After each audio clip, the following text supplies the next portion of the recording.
Shalom Bapak Ibu Saudara sekalian yang dikasihi oleh Tuhan Yesus Kristus. Hari ini kita akan kembali belajar tentang kebenaran firman Tuhan, yang saya percaya kalau kita mengisi hidup kita dengan kebenaran firman Tuhan, maka hidup kita akan semakin berkenan di hadapan Tuhan, dan kita akan semakin bisa menikmati kemuliaan demi kemuliaan, kemenangan demi kemenangan yang Tuhan janjikan di dalam firman-Nya. Oke, sama-sama kita mau belajar hari ini, yaitu tentang pemimpin yang menjadi teladan.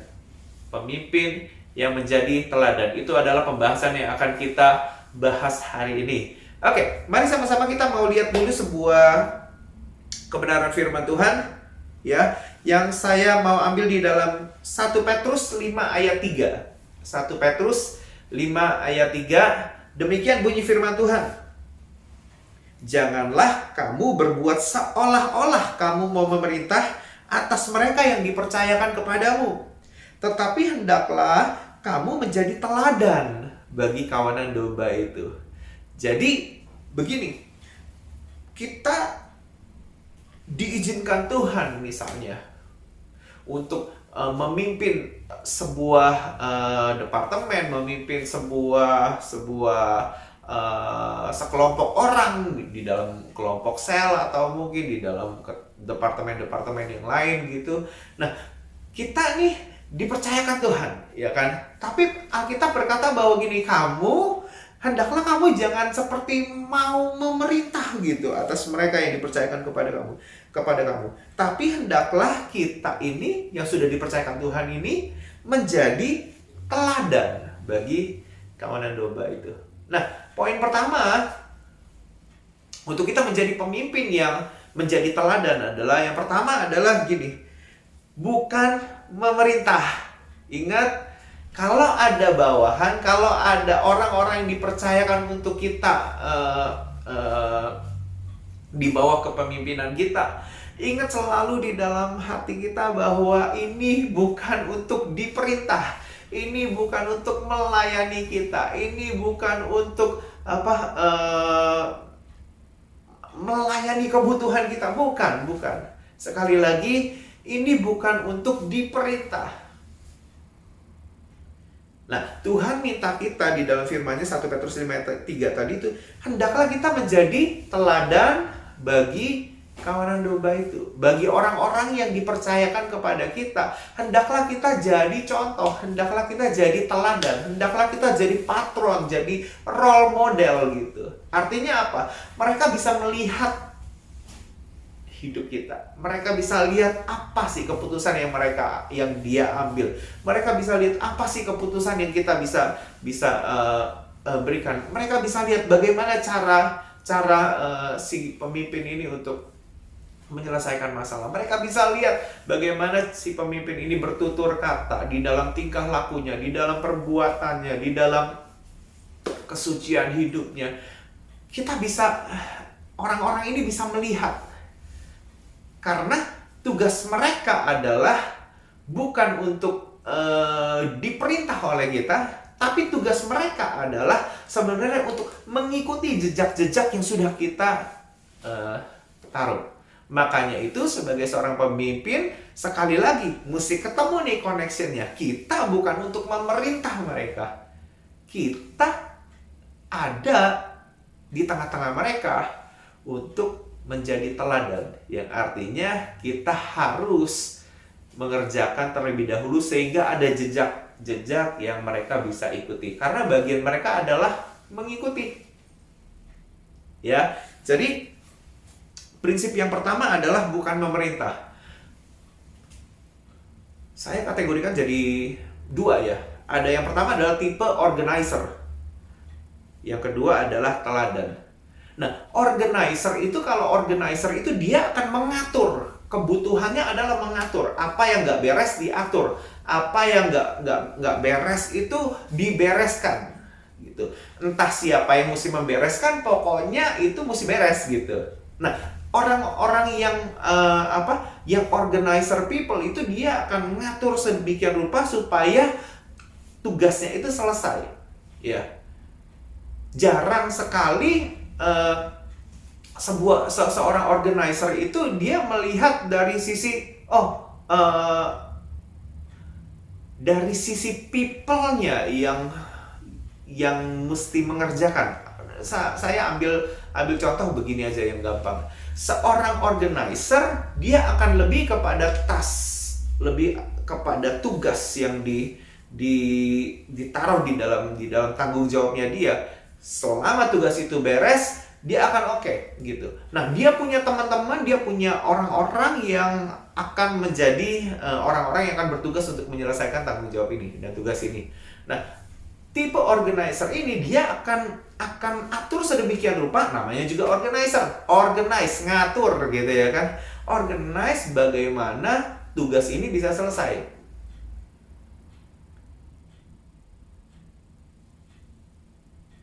Dan sometimes tipe organizer ini berkata bahwa kalau semua sudah diatur dan pekerjaannya sudah beres, bagian aku kalau sudah ngatur, ya sudah, itu bagian aku ngatur. Bagian yang lain adalah diatur untuk bisa nyelesain tugas itu.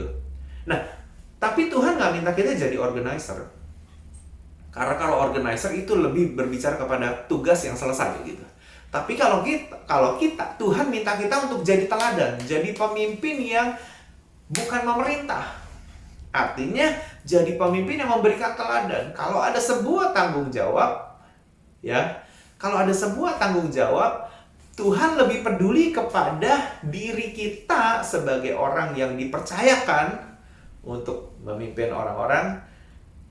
Tuhan lebih memilih kita sebagai pemimpinnya untuk mengerjakan sehingga ada patron, ada jejak yang bisa mereka lihat.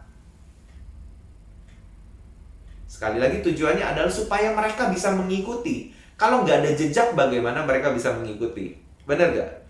Jadi supaya mereka bisa mengikuti. Bagaimana caranya mereka mengikuti? Dengan mencontoh apa yang kita kerjakan. Artinya gini, kalau ada sebuah hal yang mesti mengerjakan dahulu adalah pemimpinnya. Dan itu dikerjakan berulang-ulang sampai yang dipimpin itu akan melihat, oh begini caranya untuk bertutur kata. Oh begini caranya untuk menyelesaikan sebuah masalah. Oh begini caranya. Sehingga mereka punya jejak yang bisa diikuti. Jadi yang pertama sangat-sangat jelas Tuhan meminta kita bukan untuk memerintah. Jadi kalau kita diizinkan Tuhan untuk menjadi seorang pemimpin, buang itu semua perintah ini, perintah itu, perintah ini, perintah itu, rule untuk memerintah ini, rule. Kita diminta Tuhan bukan untuk jadi organizer. Sekali lagi, kita diminta Tuhan untuk menjadi teladan. Teladan berbicara soal apa yang sudah kita kerjakan, apa yang sudah kita lakukan, ya, sehingga mereka bisa melihat, oh ini toh caranya, oh begini toh caranya. Nah, beda ya, jelas sekali ya perbedaan antara organizer dan pemimpin yang menjadi teladan. Karena pemimpin yang menjadi teladan harus dia yang mengerjakan tuh. Makanya kenapa Tuhan Yesus itu kurang hebat apa sih di dalam mengatur, benar gak? Tuhan Yesus tuh mengatur luar biasa. Bayangkan semua bumi beserta isinya, planet-planet, semua diatur kok. Ya gak?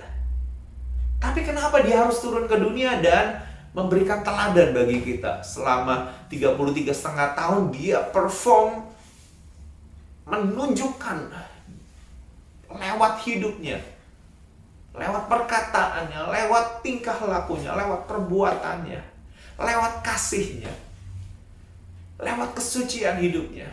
Dia tunjukkan, begini loh caranya hidup. Ya.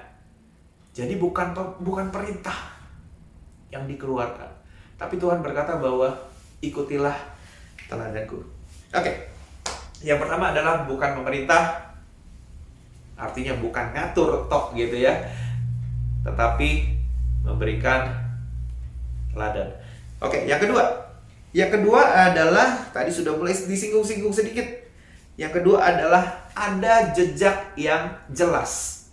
Oke, ada jejak yang jelas. Nah, sekali lagi, Tadi yang dipimpin itu tugas utamanya adalah mengikuti jejak-jejak itu, jejak-jejak yang sudah ditinggalkan oleh pemimpinnya. Ya, jadi ada jejak yang dimana mereka bisa mengikutinya supaya mereka bisa satu hari nanti bisa memimpin dengan menjadi teladan. Dan bukan ngatur sekali lagi, ya, bukan perintah, bukan memerintah, bukan, ya. Jadi ada jejak yang ditinggalkan. Berarti tugas dari seorang pemimpin yang mau menjadi teladan adalah bagaimana hari-harinya dia itu memikirkan bagaimana ada jejak-jejak yang bisa ditaruh supaya yang dipimpinnya bisa mengikuti. Nah, jadi dia akan sibuk dengan dirinya bagaimana caranya ya supaya yang lain ini bisa dengan mudah mengikuti, ada jalan yang mereka bisa ikuti sehingga mereka bisa cepat, efisien, bisa sampai kepada tujuan yang Tuhan mau, kehendak yang Tuhan mau. Nah, disitulah peran seorang pemimpin di dalam menjadi teladan. Sekali lagi, pemimpin yang menjadi teladan harus menjadi contoh, menjadi role model, menjadi patron, menjadi apa ya? Menjadi sarana supaya yang dipimpinnya itu bisa mengenal Kristus, supaya bisa lebih mengenal Kristus. Artinya ada pattern-pattern, ada jejak-jejak yang mesti sang pemimpin itu tinggalkan. Makanya dia nggak bisa sibuk merintah sana, merintah sini, merintah sana, merintah sini. Dia harus sibuk gini, apa yang aku buat ya? Aku harus buat sesuatu nih supaya ada jejak yang ditinggalkan bagi mereka yang mau mengikuti. Aku harus meninggalkan sesuatu nih. Meninggalkan apa? Meninggalkan jejak. Artinya apa? Mereka harus lihat jejak-jejak ini supaya mereka bisa sampai kepada tujuan daripada apa yang Tuhan mau buat kehidupan mereka. Jadi harus ada jejak yang jelas. Nah, bedanya antara organizer sama pemimpin yang menjadi teladan di dalam memberikan jejak yang jelas ini adalah begini. Di dalam Oke, mari kita lihat dulu ya ayatnya ya. 1 Korintus 4 ayat 16. Mari sama-sama kita buka di dalam 1 Korintus 4 ayat yang 16. Dikatakan seperti ini, sebab itu aku menasehatkan kamu. Nasehatkan kamu, turutilah teladanku. Paulus berkata begini, sebab itu aku menasehatkan kamu, turutilah teladanku. Nah, bedanya organizer sama pemimpin yang memberikan teladan, menjadi teladan adalah gini. Bagi seorang organizer, sekali lagi itu kan task, yang penting tugas selesai gitu. Yang penting diatur, yang nggak teratur diatur supaya jadi bagus. Nah, seorang organizer akan gini, aku nasihatkan kamu, aku nasihatkan kamu, aku nasihatkan kamu, aku nasihatkan kamu supaya tugas ini selesai. Gitu. Jadi ada nasihat-nasihat, ada perintah dalam tanda petik, ada nasihat yang diberikan kepada mereka, kamu begini, kamu begini, kamu begini, kamu begini, kamu begini, kamu begini. Dan selesailah tugas itu. Tapi kalau pemimpin yang menjadi teladan, beda. Nasihat yang diberikan adalah, aku mau nasihatin kamu ya. Aku mau nasihatin kamu. Ikuti jejak ini. Turutilah teladanku. Artinya apa? Aku nasihatin kamu ya. Ikutilah apa yang sudah kami buat. Ikutilah apa yang sudah kami kerjakan. Ikutilah apa yang sudah kami hidupi. Ikutilah itu. Makanya itu perlu ada jejak-jejak yang ditinggalkan. Sehingga kita bisa berkata begitu, aku nasihatin kamu ya. Aku nasihatin kamu. Ikuti loh ini. Nah, kesaksian hidup itu, pengalaman-pengalaman hidup itu bersama dengan Tuhan akhirnya menjadi pattern-pattern, menjadi jejak-jejak bagi orang yang kita pimpin supaya mereka bisa berjalan mengikuti cara-cara di mana jejak itu telah ditinggalkan bagi mereka. Saudara, penting sekali untuk kita menjadi seorang pemimpin yang menjadi teladan. Artinya gini, sepanjang hari-hari kita, sepanjang waktu-waktu kita melayani bersama orang yang kita pimpin, itu kita seharusnya di dalam pikiran kita bahwa apa ya yang aku bisa tinggalkan, jejak apa yang bisa aku buat supaya mereka sangat mudah mengenali jalan mana yang harus mereka ambil, sehingga mereka mengenali dengan mudah keputusan mana yang mereka akan ambil kalau ada masalah seperti ini, kalau ada pergumulan seperti ini, apa yang harus mereka kerjakan. Nah, itu sudah dikerjakan dulu sehingga mereka akan mengerjakannya dengan baik. Dan bagian kita adalah ketika nasihat itu keluar karena kita sudah terlebih dahulu memberikan jalan bagi mereka. Nah, ini sangat baik. Sehingga saya menyadari banyak orang nggak suka dinasehatin, nggak suka. Apalagi kalau nasihat yang hanya nasihat, dalam tanda petik, nasihat yang nggak ada contohnya. Lah, kamu sendiri belum kerjain, tapi sudah memberikan nasihat. Nah, itu kan banyak orang nggak suka tuh dengan orang-orang seperti kayak gitu. Makanya Alkitab berkata bahwa jadilah pemimpin yang memberikan teladan. Artinya gini, kalau ada nasihat yang keluar dari mulut kita, artinya kita sudah meneladaninya, kita sudah mengerjakannya, dan sudah ada jejak-jejak yang kita tinggalkan bagi mereka. Amin, saudara. Oke. Lalu yang ketiga adalah tentu saja jejak-jejak yang ditinggalkan itu seharusnya membawa mereka untuk menjadi seperti Kristus. Tujuan utama kita adalah dengan meleading orang, memimpin orang-orang yang Tuhan percayakan dalam kehidupan kita adalah kita sama-sama bisa menjadi seperti Tuhan.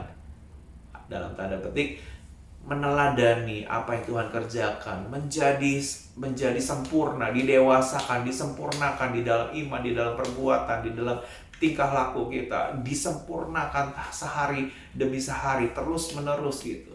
Sehingga perlu ada jejak-jejak yang perlu diteladani. Nah, kita membawa mereka, poin yang ketiga adalah seperti Kristus. Karena kalau teladan, jejak-jejak yang kita tinggalkan itu semakin menjauhkan mereka dari Tuhan, berarti kita menjadi pemimpin yang salah, ya.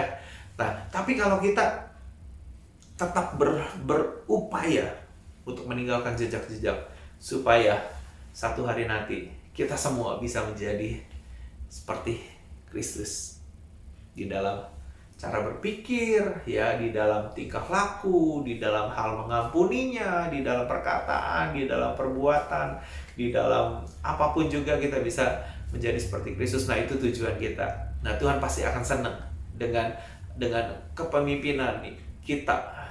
Tuhan pasti akan senang ketika orang-orang yang dipercayakan lewat kepemimpinan kita, mereka bisa mengenal Tuhan lebih dan lebih lagi.